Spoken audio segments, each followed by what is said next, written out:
Top Med Talk. Welcome to Top Med Talk. We're at Euroanesthesia 2025.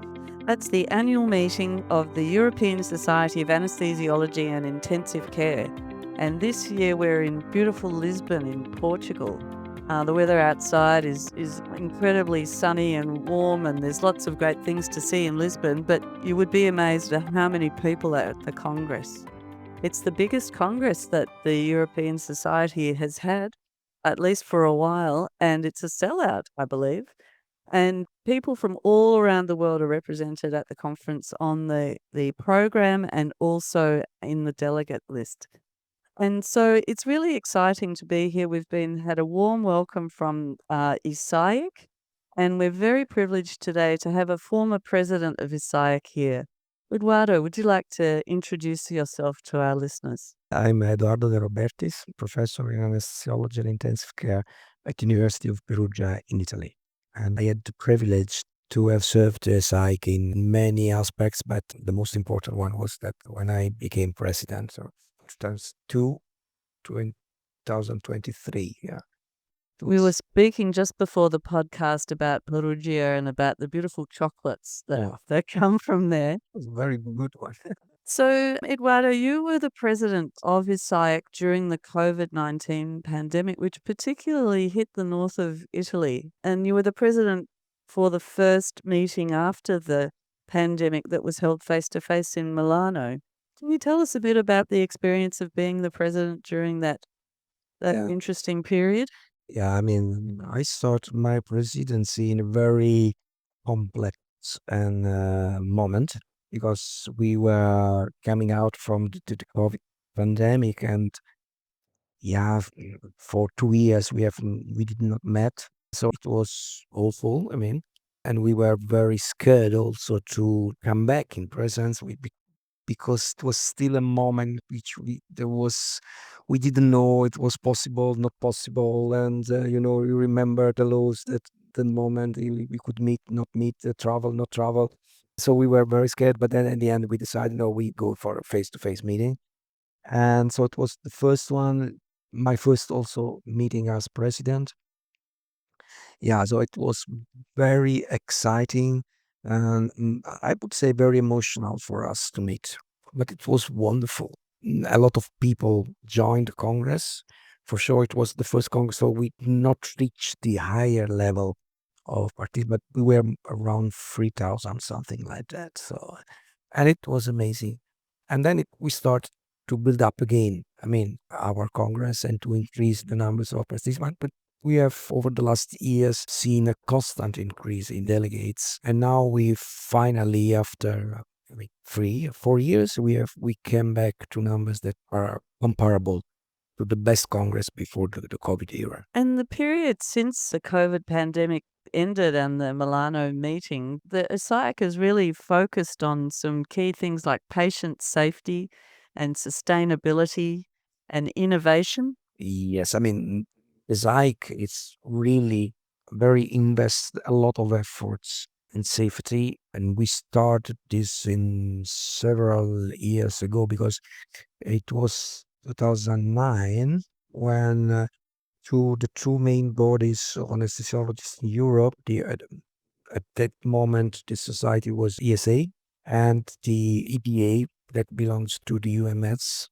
They joined forces and we started to work. I was very happy to be part of that moment of this joint commission.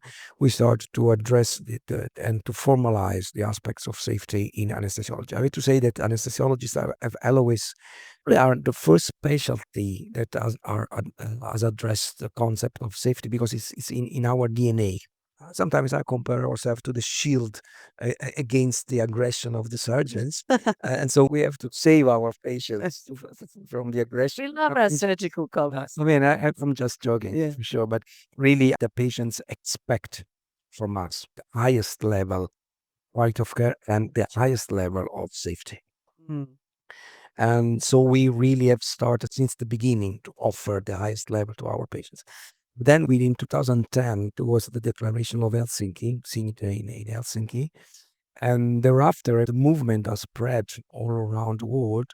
And yes, 2 days ago, I mean, there was an update I mean, Helsinki Declaration 2.0, and that just highlighted the importance, and we have updated. I mean, because 10 years, more than 10 years have passed, 20. To be honest. And then during my presidency, we have focalized also another, I think, main topic. It is the sustainability, and we reached up with the Glasgow Declaration in 2003. We've also raised the attention, and now we really spreading all over Europe. I would say here at the moment, Europe, all the concept of sustainability in our, because I mean, as anesthesiologists, we are one of the specialties that has the highest degree of footprints, because we are working in OR, and the ORs are, and also intensive care, are two places that really are consuming a lot of energy, and we also use drugs that can be used carefully to impact as less as possible on the environment. We use a lot of machines, and and a lot of technology. So we are very, very involved in all those aspects that can have high carbon footprint. And so we have raised the attention, and now I think that we have really spreading and for sure another aspect we also are addressing is the how the technology impact on our daily practice, and how the technology can improve the safety of the patients, and also the quality of the care. And it's clear that all the aspects also linked to the artificial intelligence now is considered, which is the best way to use and not to be used by. I mean, it's That's a really key point, isn't it? And it came right from the opening plenary lectures through the whole meeting. You can see AI being discussed in each of the 6 forums at the meeting. And they've been referring to each other and feeding off each other's lectures, and I think developing more of that idea that you just said, that humans need to maintain control over artificial intelligence and really think deeply about the role that anesthesiologists are going to have in the future. and because it is already impacting our daily activity, but it's a revolution. I don't know if we are enough ready in terms of knowledge and singular ability to deal. I mean, because I'm considered an old generation of, and if I look at my trainees, I mean, they are much more smart than me in dealing with this. But sometimes I'm afraid because they use artificial intelligence, they ask for artificial intelligence, and I'm struggling to understand if they are able also to control the output of what happens. And Exactly. so I think that as a scientific society, we have to think about it, and to try to find out the best way to also to transmit to our trainees the best ways to use artificial intelligence, and under a more higher scientific level to develop systems that can bring new technology in our. So there are different levels at which we have to consider when we speak of. And for instance, as a researcher, I'm very fascinated by the possibility of dealing with a huge amount of data. Yes. That if we are able to use correctly, I think that we'll be able to improve our knowledge and quality of care. I believe now that you're a member of the committee that brings together all of the national societies that are affiliated with ESAIC. I'm a member of the NASC, that is the commission that put together all the delegates from the national societies. And I think it's quite important because in this commission we can share experiences and try to harmonize the different aspects. For instance, there are commissions inside this committee, the people that work better especially on sustainability, or other on safety, other on the workforce. That are all aspects that really needs to be shared and discussed. And because I mean the situation throughout Europe are different, and so we try to harmonize. And Well, patient safety is critically reliant on having a well-trained workforce. And in Europe, there are differences, aren't there, between the different countries in the composition of the workforce and the length of their training and the types of practitioners who are practicing anesthesia? well, yes and no. What has been done over the last decades is that the European Board of Anesthesiologists, that is linked to the UMS, has created an educational training program that has been recognized throughout Europe and is also the basic of the European diploma in anesthesiology. But all the countries more or less comply with this training program. So we have already harmonized the training program. The majority of the European countries have a training program of 5 years. Yes. There are only a couple of countries at 4 years. UK is 6 years, but I would say that the majority is a training program of 5 years. So we have quite well harmonized. Different is the composition of the workforce. There is throughout Europe there is quite a relevant workforce shortage at the moment. There are countries which exist some kind of assistance from the nurses in anesthesiology, mainly the northern countries. Then if you go south, there is less involvement of nurses, and there are countries which there are no nurses at all, like for instance Italy, Spain, Israel, in which they are there.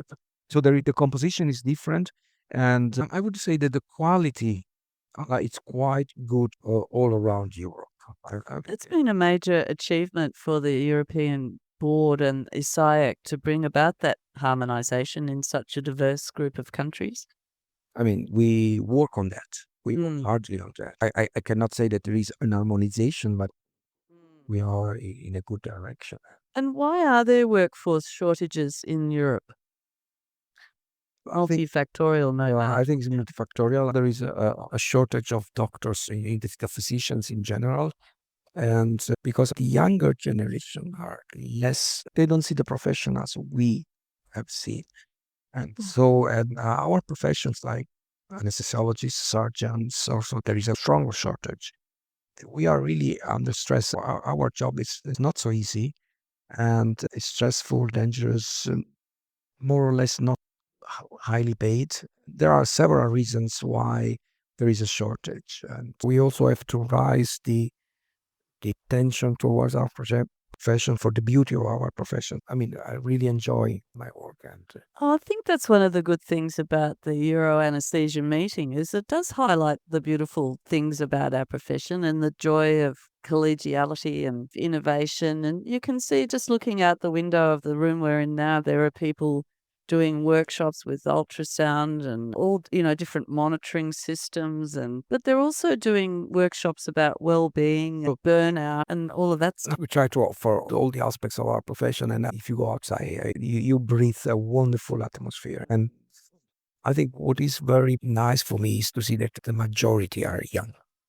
And so they are very attracted by this event. It is a networking event in which you can share experiences, and the people are here. The weather is wonderful, but the people are here. They are. I think happy anesthesiologists make for patient safety, don't they? If a team isn't working well together and isn't happy to be at work, then that's not going to result in good outcomes for the patients. Yeah. Well, thank you so much for joining us. Thank you very much. It was a great pleasure. It was a great pleasure. You can see this podcast on our app and also on our website. You'll be able to find us on Facebook, and we're also on Twitter, Blue Sky, and YouTube. And if you go to YouTube, give us a big thumbs up because that always helps. We'd like to thank ESAIC for their generous welcome to the meeting and also to our sponsors, BD Advanced Patient Monitoring and GE. And without them, we couldn't bring TopMed Talk free and open access to the world. Cheers. Great. TopMed Talk. Thanks for downloading TopMed Talk. Don't forget to subscribe, check us out on YouTube, and of course on social media. We're on Instagram, Facebook, and X. Also, it's important to remember that TopMed Talk is the broadcasting arm of EPOM, evidence-based perioperative medicine. We'd love you to find out more about that, and the way to do that is epom.org. Check out our website and find out about some of the incredible conferences we're going to be arranging across the year. epom.org.